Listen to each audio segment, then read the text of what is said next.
Alors je m'appelle Sophie Franco, j'ai 32 ans, je suis toulousaine et je suis la cofondatrice d'une agence qui s'appelle La Food Locale.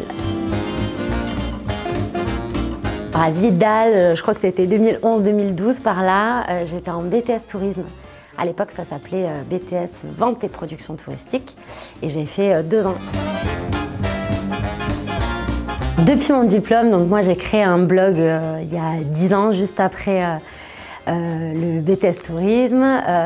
C'était un blog sur la food, sur les bonnes adresses, donc il y avait aussi des idées voyage en Occitanie, très très locales. J'ai été chargée de com, attachée de presse, etc. Et du coup la suite logique à tout ça, j'ai créé une agence avec mon associé Estelle Elias et on a créé une agence il y a un peu plus de 3 ans. Alors le guide qu'on a écrit sur Toulouse, je crois que c'était 2018, c'était justement une maison d'édition qui a vu le blog qu'on avait à l'époque et qui nous a écrit en disant en fait on est en train d'écrire une série de guides et on aimerait que vous fassiez celui sur Toulouse, donc on était trop contents. Et depuis aussi je travaille souvent avec Gallimard pour mettre à jour des guides sur Toulouse. Voilà, c'est un truc à côté mais j'aime bien. L'école Vidal pour moi ça a été une grosse étape parce que c'est la première fois que je me suis dit en fait tu peux faire quelque chose dans les bancs d'une école.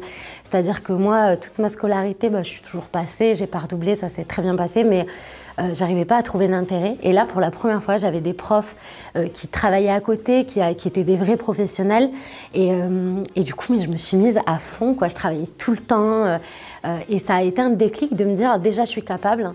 Et je crois l'impact énorme sur mon parcours, c'est que c'est grâce à ce BTS que je me suis rendu compte que j'aimais la com. Parce que même si c'était un BTS tourisme, ce qui me plaisait le plus et ce sur quoi je passais des heures à bosser, c'était la mise en avant de destinations touristiques.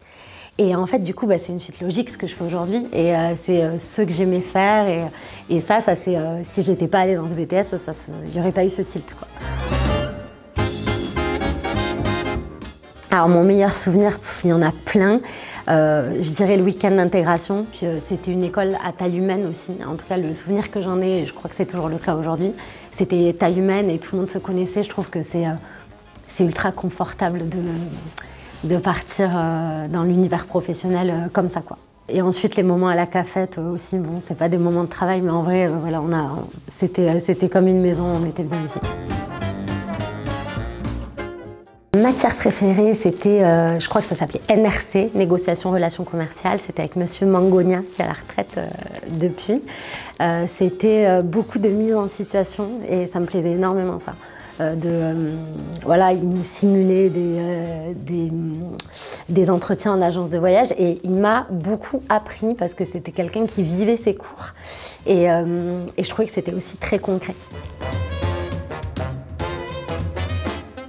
Pour les jeunes talents, je dirais peut-être que parce que je reçois beaucoup de CV, alors il n'y a pas trop d'élèves en tourisme, mais de manière générale de se démarquer dans les candidatures, ça c'est vraiment quelque chose qui me surprend quand je reçois des candidatures aujourd'hui, c'est que c'est très, je les trouve très lisses, enfin très similaires et donc vraiment si j'ai un conseil à donner à des étudiantes ou des étudiantes, c'est de tout faire pour se démarquer quand on postule déjà.